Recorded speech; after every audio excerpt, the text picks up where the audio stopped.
Hello. So yeah, please go ahead and introduce yourselves in the chat if you want. So Raven can also know who is here with us today in the room. And so please do it there in the chat. And today we have a super interesting conversation with Raven.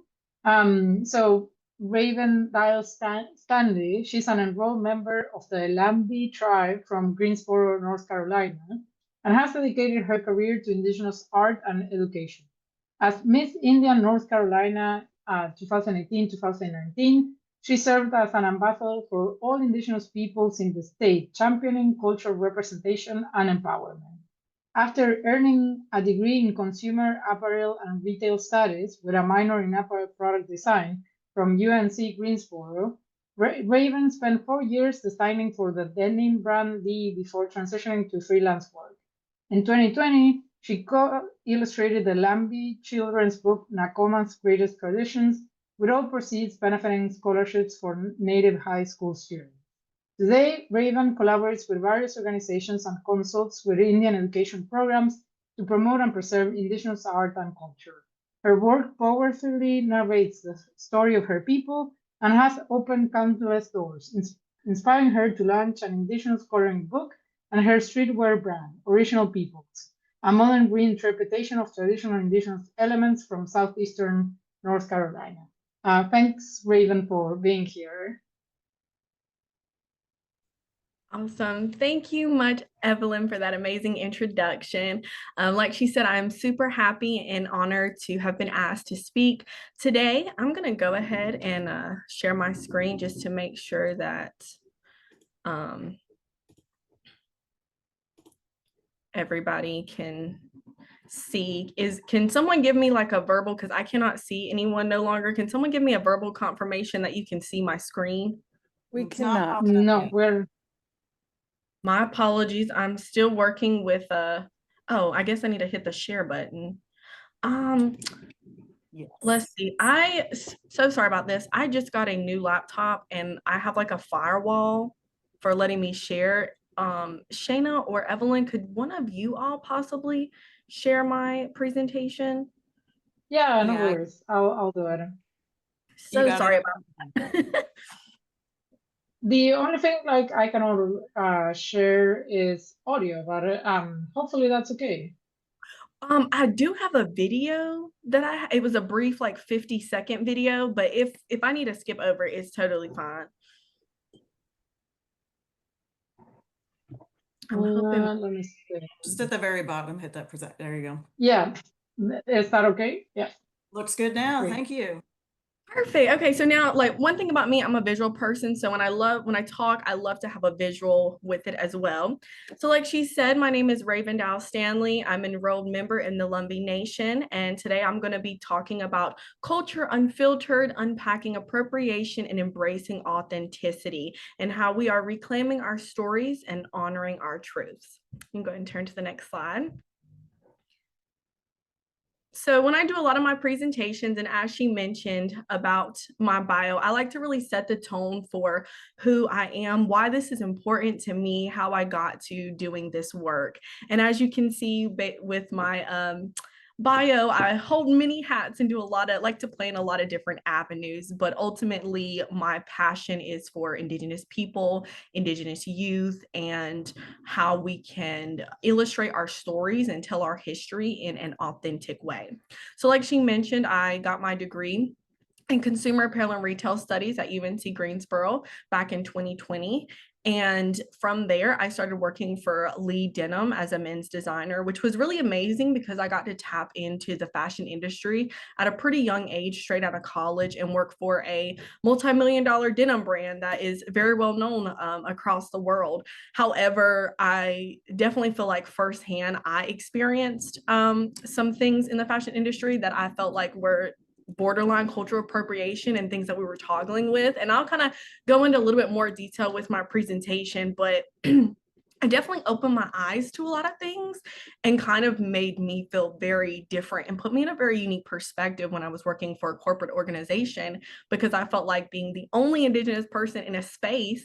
And I work for a brand, Contour Brands, that is ran by Lee and Wrangler. And I'm not going to talk bad about my brand, but I am going to put some light on Wrangler because they tend to appropriate Indigenous culture a lot more.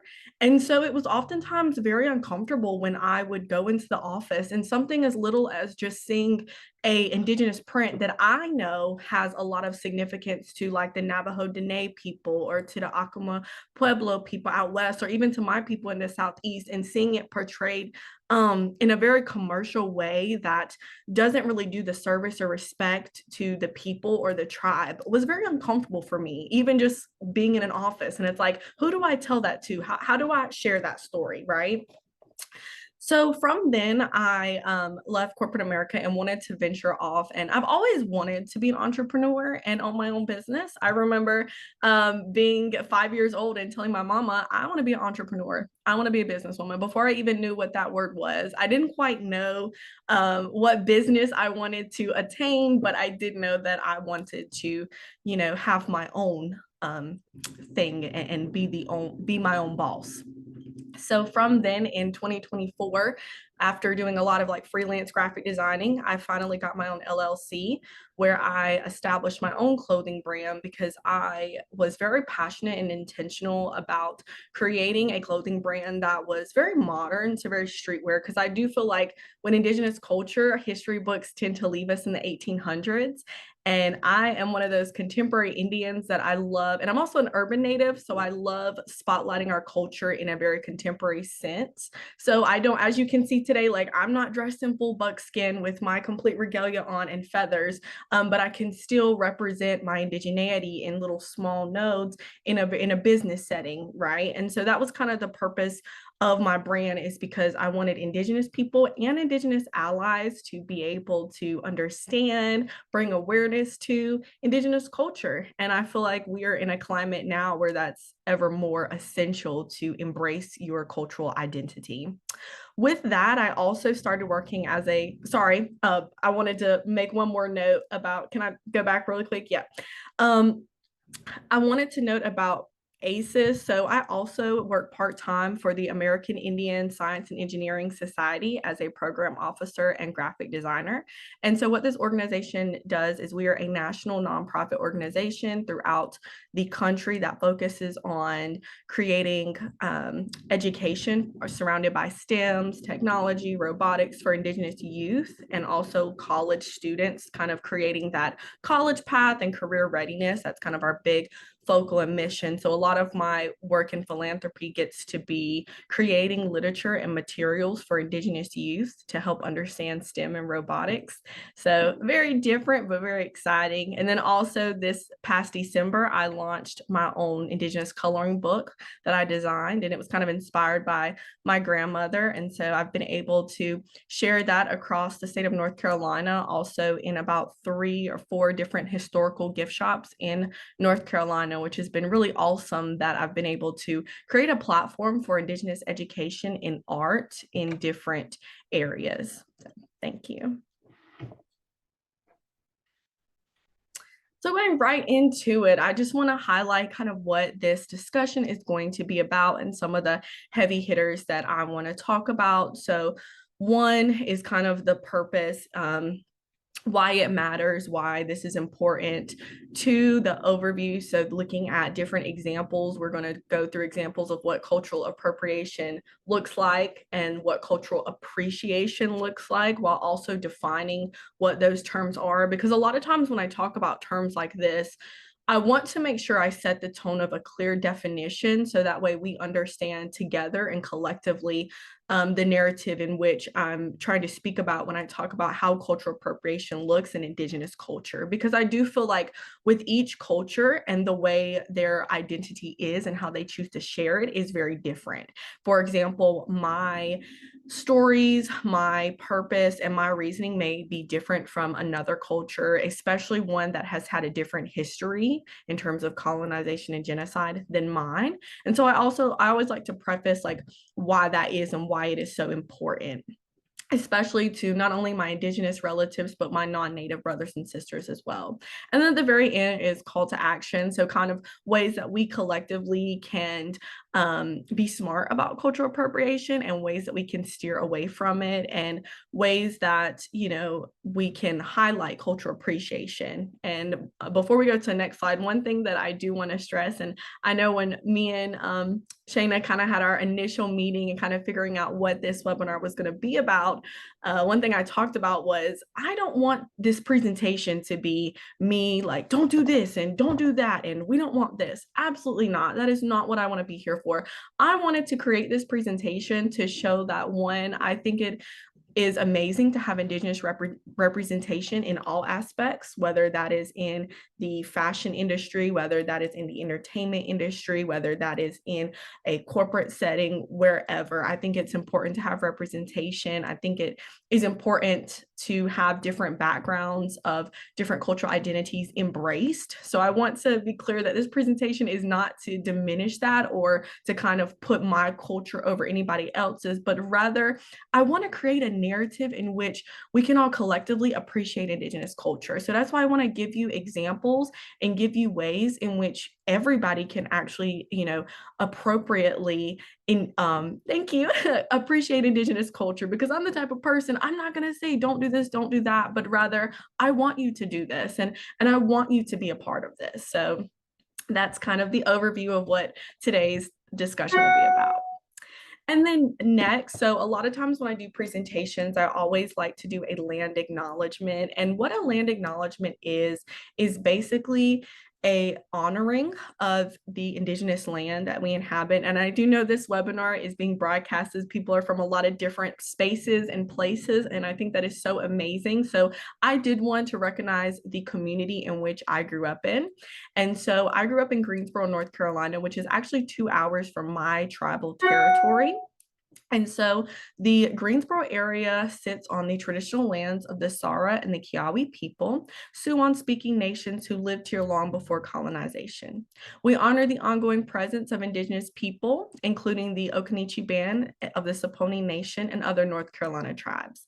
We are committed to learning this land's history and supporting Indigenous-led efforts for justice and stewardship. And so this actual acknowledgement can be found on a lot of different organizations in Greensboro have adapted this. So this particularly was one that I helped create and put together when I was a student at UNC Greensboro. So we actually have a plaque at UNCG now that recognizes the Indigenous people that were there that once inhabited the land. And even if you were to go online at learning about North Carolina tribes, these words, Kiowa and Sara, aren't names that you would typically see now in today. And the reason for that is because of colonization. A lot of our tribes were dwindled down into small families. And so they had to migrate together and kind of band their own nations for survival purposes. And so a lot of the ancestors of the Kiowa and the Sara people moved down south to the Robeson County area and eventually became a part of the Lumbee tribe, which,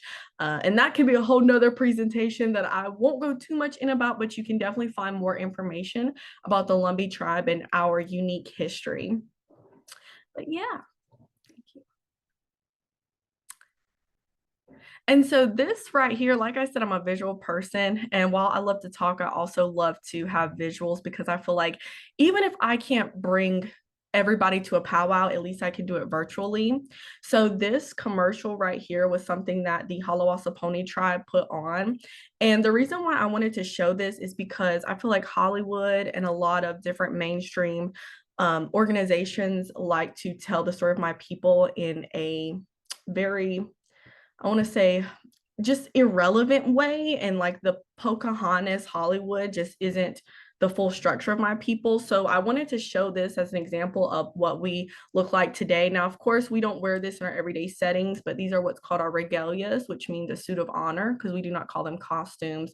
And so this is kind of an example. And I'm sorry, the video is a little what's the word I'm looking for, a little like staggered, but it's just a great like quick example to show kind of what a powwow looks like.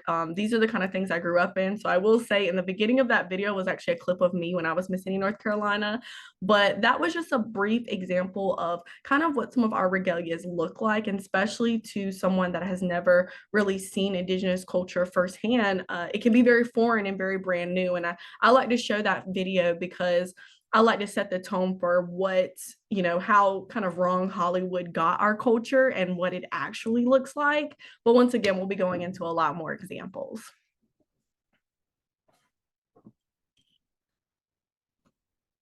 So first, key concept. So let's talk about what cultural appropriation is. And the way that I've been able to define cultural appropriation is it is when elements of culture are used by others, often without understanding or respect, especially by a dominant group, leading to harm or misrepresentation. And so to really break down that definition, what that means is going into the intent. So when elements of a certain culture, for example, something that I often see getting appropriated in the Black or African American culture is the use of cornrows as a hairstyle. And something that I've done in my own research and what I've heard from my African American brothers and sisters is that particular hairstyle was very significant and historical for during the slave times when they were trying to find different routes and different passages to escape and to transition. And so it was very significant, and African American and Black women have continued to embrace that hairstyle and show as a form of resilience in the face of adversity. And so seeing it portrayed on like a model in Hollywood because it's cute, it really diminishes the initial intent. And so that's like one example that I see happening a lot. But breaking it down to Indigenous culture, one that we get appropriated a lot always comes around in like Halloween time, when women like to, or people want to dress up as like the Pocahontas or the Native warrior, and they have the war bonnet and something like that, like an Indigenous war bonnet that you often see, or a headdress, that gets appropriated quite often. And I am glad to say, like in society, I see it less and less. But when the reason why something like that is so significant is because a war bonnet itself, one, not a lot of Indigenous not every Indigenous person wears that. In my culture, we have something similar, but it doesn't look like that. But also it's worn with a lot of respect, a lot of pride and dignity. So to like see it on a half naked woman is very controversial, and it's very disheartening because it makes us feel like we're taking something that meant something so powerful with such strong intent, and somebody's just like, making it because it looks cute. And then also understanding what a cultural appreciation looks like. So cultural appreciation is the respectful learning about and engagement with another culture with understanding, permission, and acknowledgement of its origins and significance. So looking at those two concepts in itself, there's a common denominator in terms of wanting to use or embrace elements of that culture, but the difference between appropriation and appreciation is the way and the intent in which it's being done. And if you all don't remember anything I say today and can walk away from anything, I would love to stress that is the true, in my opinion, the difference between appreciation and appropriation is the intent in which the user wants to embrace that culture.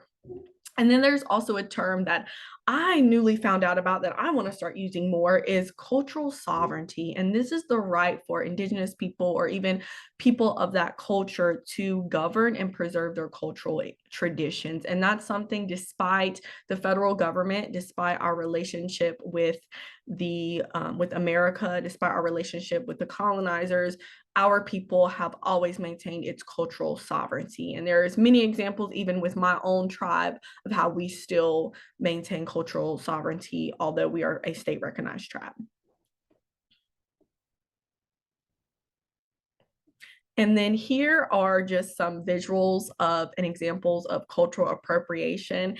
And the funny thing is, so when I was actually an intern at Lee, this was maybe back in 2021, 2020, right around the pandemic. Sorry, can I go back to that one? Yep.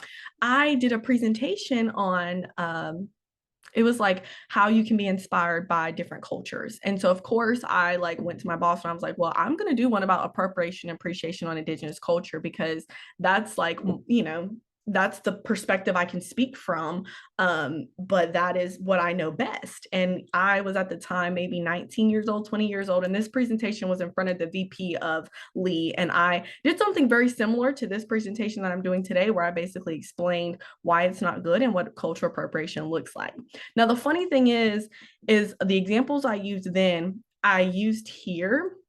But I am glad to say that when I was doing this presentation, it was actually quite challenging for me to find up to date, like examples of cultural appropriation with Indigenous people. And what that tells me is that we have made strides, we are bringing awareness, and brands are also understanding the importance of it and the significance of why you don't do that, because we've been fighting back. And I also will have references in the end, but Ralph Lauren was a prime example. And I actually have him as appropriation and appreciation, and I'll explain a little bit later why. But this one in the middle was one of Ralph Lauren's catalogs from about 4 or 5 years ago. So it's not very relevant today, but I wanted to show you as an example of kind of a mistake that they did make, because Ralph Lauren has made a lot of efforts now to try to, one, apologize to the Indigenous people on how he used our culture inappropriately, but also trying to do it the right way. And I can say, when I show you the next slide of like appreciation, his collections, I feel like look 100 times better, because there's more intent there, there's meaning to it. But he also collaborated with Indigenous organizations and really got an authentic perspective of our designs versus what he saw when it looked good. So this example is one taken from his catalog. And the reason why this one is so damaging to Indigenous people is because on the right, you'll see a catalog of like his clothes that he designed. But on the left, that is actually a real image taken from an Indigenous man from a boarding school. And this was during the time period where kill the man, kill the Indian, save the man was very common.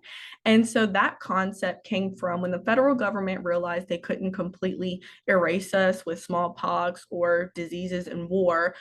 They try to assimilate us. And what that means is they try to get us to speak English, strip us away from our cultures, our traditions, our dances, our hair. So a lot of our Native men, as you see in Indigenous culture, we wear long hair because it is a symbol of our strength.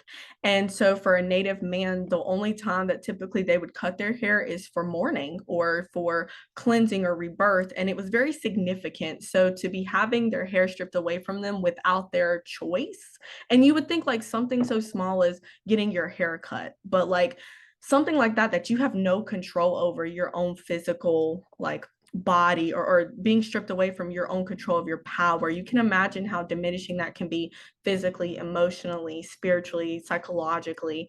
So this photo was a real photo taken of an Indigenous man that had been assimilated into a boarding school. And for Ralph Lauren, the reason why this was problematic is because, to me, I feel like he profited off of a traumatic story and a traumatic piece in history of Indigenous people without the intent of helping an Indigenous community, doing any type of philanthropy for Indigenous people, or paying it back. So in layman's terms, he used our story, but without giving us credit for it. And he also used it in a propaganda and in a way that personally, I wouldn't want to be represented. Like, this is a part of my history and my story that I wouldn't want to be blasted on the side of Times Square in a fashion magazine. Another example that I love to talk about is Victoria's Secrets, which they have made. You can find a lot of apology statements that they've had to do when it comes to appropriating culture. And as you can see here, like I talked about before, you've got the war bonnet. And a few things problematic about this picture is, one, the headdress or the war bonnet itself is something incredibly significant to Native American people. And like I said, this specific style or something like this, even for my people, we don't even wear anything like this. So it's not like universal among every Native person wears a war bonnet. It actually came from the Plains area. So thinking more about in New Mexico, Oklahoma, Arizona, and that like Midwest area, and within like the Crow Nation in Montana. Whereas my people, our iteration of a headdress looks significantly different. But ultimately, it was a very important adornment that we would wear in high honor. So to have somebody that isn't even Native wearing it for a fashion show, and not to mention half naked, is incredibly disrespectful, because I feel like it strips away the original meaning of the war bonnet and of what our regalias are. Another thing, especially with like Native women, when we put on our regalias, you'll notice a lot of them, we are covered from head to toe as a sign of respect. In our Indigenous culture, women are held at a very high esteem. We are a matriarch society, and so women are held with a very high intent of respect. And so having something like this, where they've got the turquoise squash blossom, which is Indigenous jewelry, and they're trying to do this like leather fringe look, it just completely, it erases the original purpose and meaning of aspects of our culture and makes it look for something fun in a fashion show to get profit off of, without actually having any type of input or any help from a Native community. So Victoria's Secrets has gotten into a lot of disputes with that, but maybe they're learning their lesson. We'll see. I just seen something recently where I believe they appropriated Mexican culture, and that's something I'm seeing a lot relevant now. When I do a lot of my research on cultural appropriation, I'm finding a lot more of like Mexican culture being appropriated. And so, of course, I didn't put too much of that in here because I feel like that may not be my story to tell, but I always like to highlight that so that people understand in society where we're at now. So I feel like with Native people, we're getting better with cultural appropriation, but there are still brands that haven't quite grasped that concept of what that means. So there's still strides that we need to take. Another example is Urban Outfitters, and they also, I've got an article at the bottom of my presentation where they had to do a public apology for I think it was this specific one or something they had done where they appropriated Native culture. And these were called like the Navajo panties or something. So one, tribes in itself, like we trademark and have rights to our own names. We have rights to our seal. We are like any corporation or entity or organization. We understood that concept of owning your stuff early on. So like even the name Navajo, like that is a trademark and patented name. So being able to use it for something like this on like panties, it just seems odd because you wouldn't do that with any other culture. You know, that wouldn't be appropriate with any other significant culture. So that's one thing that like it shouldn't be appropriate for ours as well, right? And then also looking at these designs, a lot of our Indigenous designs tell stories, and they were passed down through generations and through our ancestors, and they have a big significance to them. So it's like, it's one thing, like we want to be able to share those and express those, but we want to be able to share them and express them in a way that does it authentically. And that's kind of the overarching theme of my presentation, is how we can do it authentically. So on a pair of tidy whities, to me personally, just isn't the best authentic approach that we could take for embracing Indigenous culture.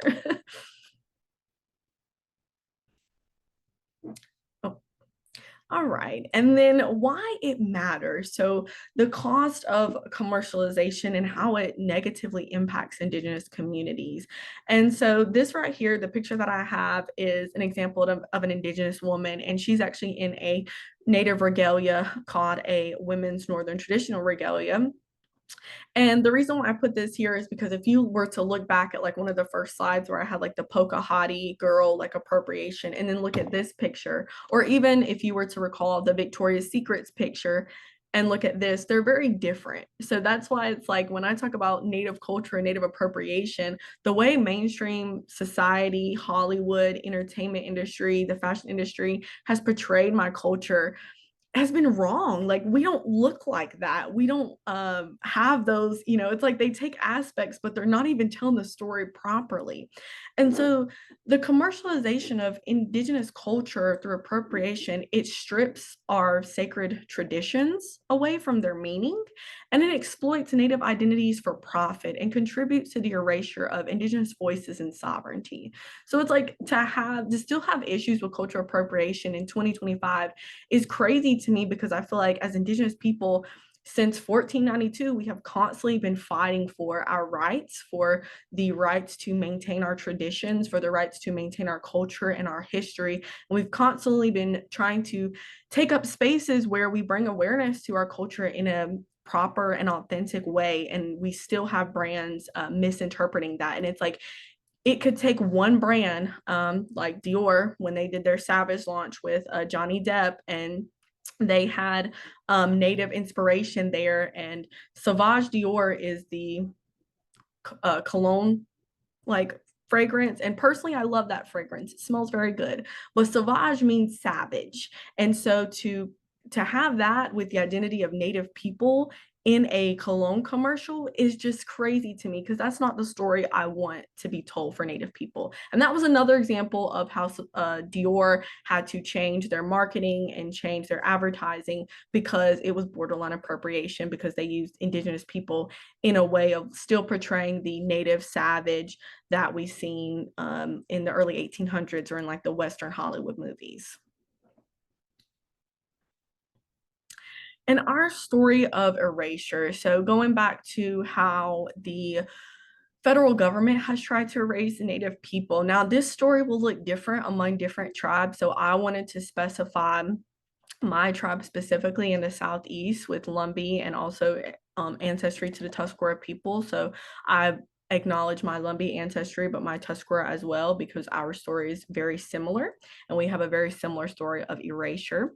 And in this photo is an example. I actually know the man in the front, and I'm sorry they don't look the best. They look very mad. It's only because it's hot outside, because a fun fact, the person right behind him is actually my twin brother, Ryan Dial. So I was like, I wanted to use that because it's a beautiful example of our regalia and how my people look. But I was also like, I hate they look like they hate the world, because I promise that's not the case. It was just really hot that day. But as you can see here, colonization has led in North Carolina to the displacement, assimilation, and systematic erasure of Indigenous peoples, languages, and cultures. And what that means is, like, for my people specifically, we don't have a Lumbee language. That question in itself is actually a pretty vague question, and there's a reason for that, which is something that I could go into a whole nother conversation about, but I will keep that short. But if anybody's interested to learn more about that, I will be happy to share. But like I mentioned before, colonization has impacted us in many ways with our languages, our traditions. We were banned from our ceremonies and cultural practices. So for us to still be able to hold ceremony, hold longhouse, have powwows is very amazing, because at one point in time, when my grandparents were growing up, and my grandparents moved out of their tribal territory in the 70s, which it wasn't that long ago, given that my grandmother's still alive, she was forbidden to do this. At one point, it was illegal. I'm going to say that again. It was illegal for my people to do our dances, for my people to go to powwows, for my people to do our ceremonies. And I grew up in ceremonies. I grew up in going to longhouse. I grew up in powwows since the time I was 6 months old. And to me, those spaces are the closest that I've ever felt to the Creator. So to understand that at one point the federal government thought that they were satanic or illegal is very bizarre, and still bizarre to me at this today, because I can't fathom how that could be. It also affects, it has contemporary effects in terms of generational trauma. So once again, going into the boarding schools and things like that, that led to what we see today. A lot of our Native people, especially our Native men, face alcoholism, domestic abuse. Missing and murdered Indigenous women is a huge contemporary issue facing Native men, women, and throughout not only the Americas, not only in the United States, but also in First Nations Canada as well. You can go to the next slide. And so here, right here is an example. And like I said, you can look up this one as well, of how the federal government has tried to erase my people specifically. So the Lumbee Act of 1956 was basically created as a way for Congress to pass this act to recognize the Lumbees as Indigenous people. So there was never a question of our indigeneity, or if we were real Indians or not, but it explicitly denied us federal services typically extended to other federally recognized tribes. And when I say federal services, I'm talking about like federal funding, because North Carolina, where my people are from, is the poorest county in the entire state. So having resources like housing and funding would have really helped my people and help my community, despite what the government had already done to my people in trying to wipe us away. And this act specifically states that nothing in this act shall make such Indians eligible for any services performed by the United States for Indians because of their status as Indians. And so that itself, you can look this up.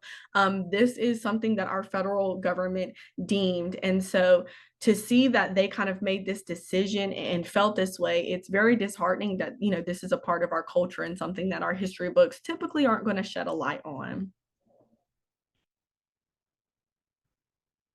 And then going into, now I'm going to talk about more of the positive note as I round up my presentation, is examples of ways that brands have authentically and appropriately expressed indigeneity in such a great and amazing way. And so the reason why I put Ralph Lauren back up here is because in the beginning, where I mentioned ways in which he had culturally appropriated Indigenous people, I think he's learned his lesson after quite a few apology statements, because he recently launched a collection that he actually featured and collaborated with a Navajo artist and did this line that you see here. But not only that, not only did he work with a Native community and an Indigenous artist, but he also had an Indigenous model. And the one you see here, her name is Quanah Chasing Horse. She is one of my biggest role models. And this past March, I had the opportunity of meeting her and gifting her with one of my coloring books. But she is a model that has been featured in North Face, Gucci. She's been in Vogue. She's been to the Met Gala. She used to be a model for Lee Jeans, the company that I used to work for. So being able to have her representing Indigenous people is so amazing. Another example is Nike N7. So Nike has been doing N7, which is like their Indigenous line, for many, many years, ever since I was in high school. And I always love showing them as an example because they also work a lot with Native communities. So this was a drop that they did a couple years ago with Nike Dunks.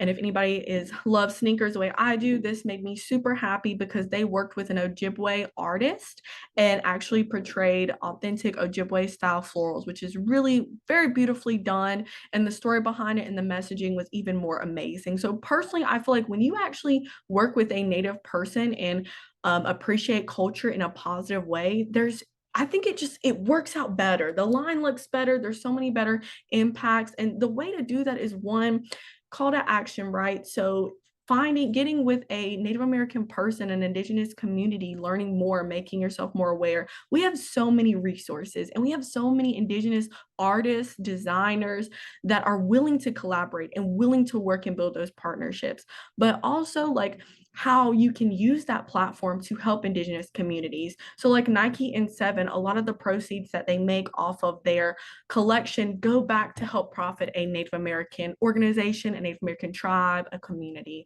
And the GNU is another great fashion brand that I love. It's a Native owned brand and it's owned by an Ojibwe and Oneida couple. And so a lot of their designs are a very modern take of Ojibwe and Oneida culture. And one thing I love to talk about with Native culture is it's very different. Our art, our patterns, a lot of our symbols are very complex and unique. So for example, my people, the Lumbee people, our designs are a lot different than like the Navajo Dene people in Arizona.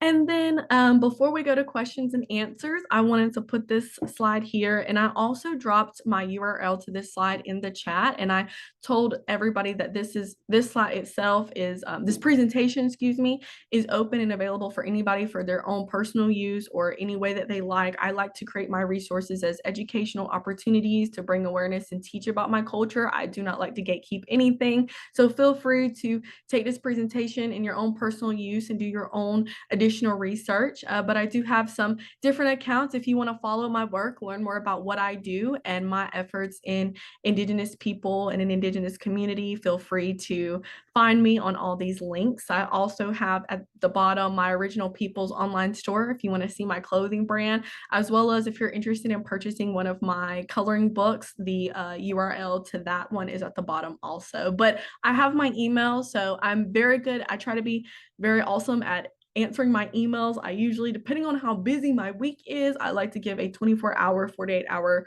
time of response. But anybody is welcome to email me with any additional questions or opportunities of collaboration in any way. And then while we're rounding it out the last 15 minutes, I just want to say Yahweh, thank you so much for taking the time to listen to me and my story. It is incredibly impactful for me to be able to share my perspective and my narrative in these places and spaces. And I truly appreciate your time. And I would be glad to help answer any kind of questions that you all may have. And I know I'm sorry I haven't been able to look at the chat. I know we've got some things in the chat. We were mainly sharing the links that you were sharing, so I don't think any questions. Oh, okay, perfect. Okay. Yeah. So much. So yeah, as Raven said, like now is a good moment for questions. If anyone has a question, now is the moment to raise your hand or open your mic.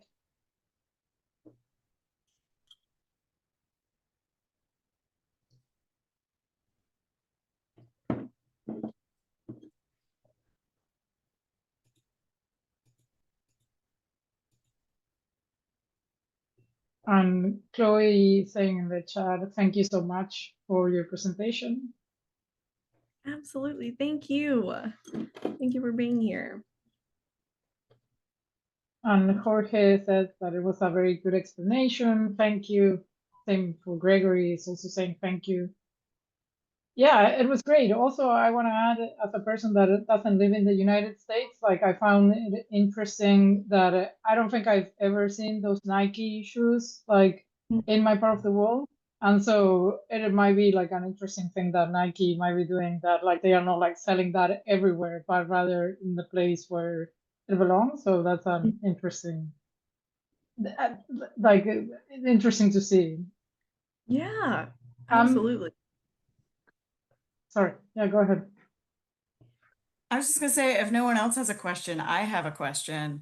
Because I love talking about this stuff. I got lots of questions. I know a lot of the folks that we are working with right now are librarians or archivists. There's some museum curators, some research folks. And some of those folks are working with collections of the example of kind of like the examples you gave. Like there's a Nike archivist somewhere who gets to like catalog those shoes and preserve them for the history for like posterity, and that's awesome.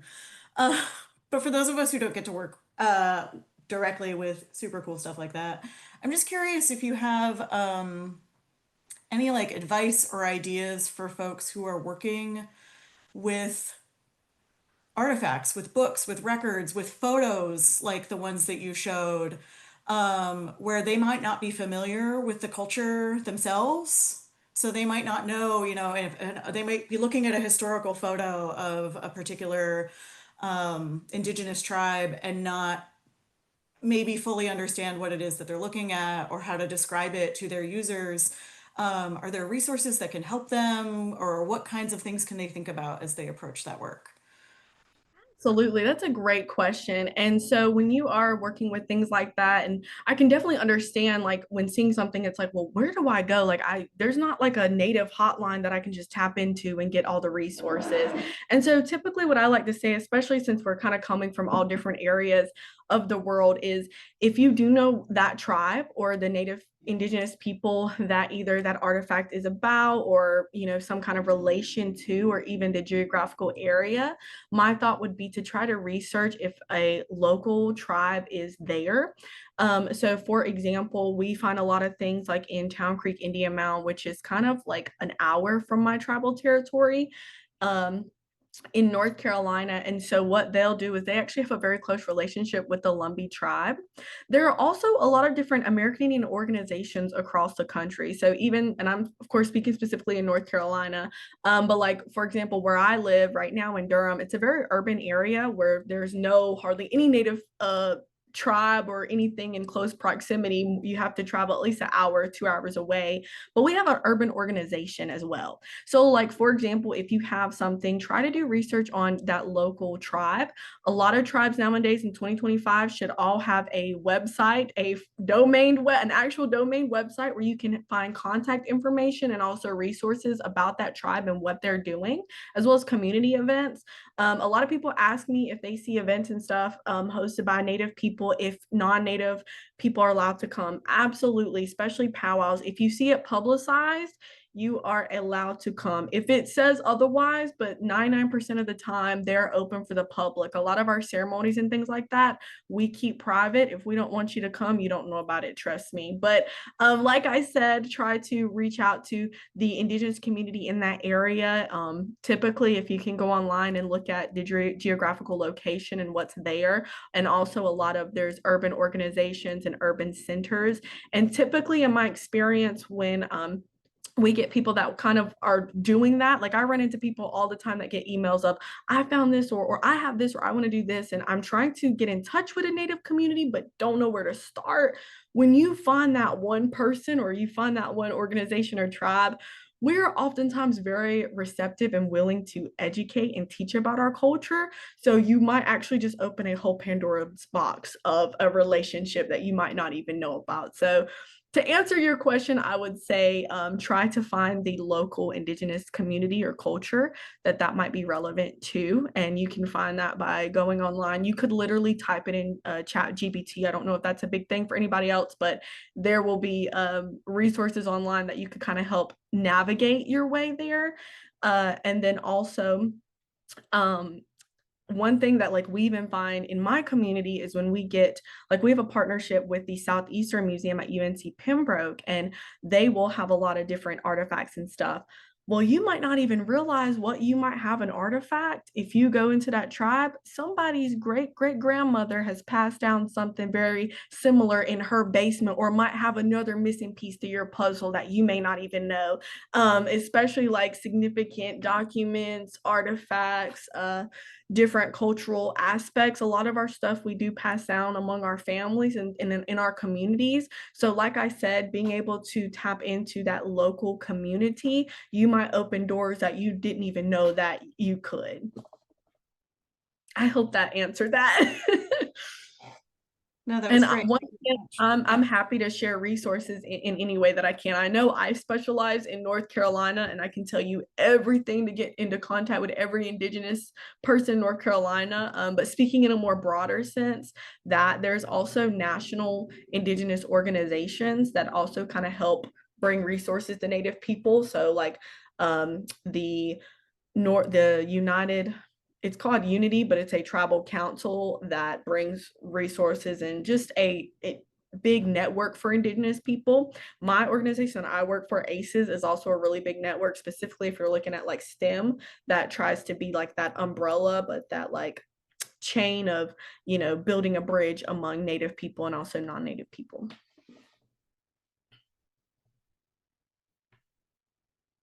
Oh, thank you. Yeah, I see more organizations and resources. Thank you for sharing those. Great, and I see that like some people have left like some more comments and appreciation in the chat.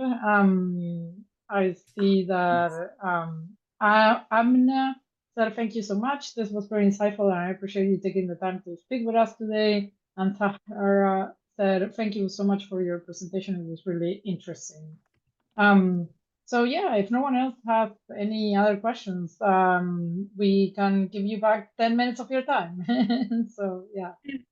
I did really quick, if anybody is interested about learning more about North Carolina Native people, I'm dropping in here. We have a Commission of Indian Affairs, and also with other tribes, this may be very similar. So if you are in another state and looking for something similar, I would tap in to see if they have a Commission of Indian Affairs. But it reports directly to our state government. So like directly to our North Carolina state governor.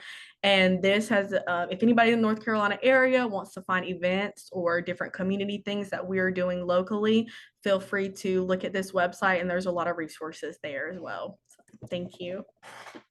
Well, that's great. Thank you so much, Raven. And yeah, there might be similar government organizations or even NGOs or nonprofits in your own countries or states or regions. So that can also be a useful resource. So yeah, that's great. Thank you so much for sharing.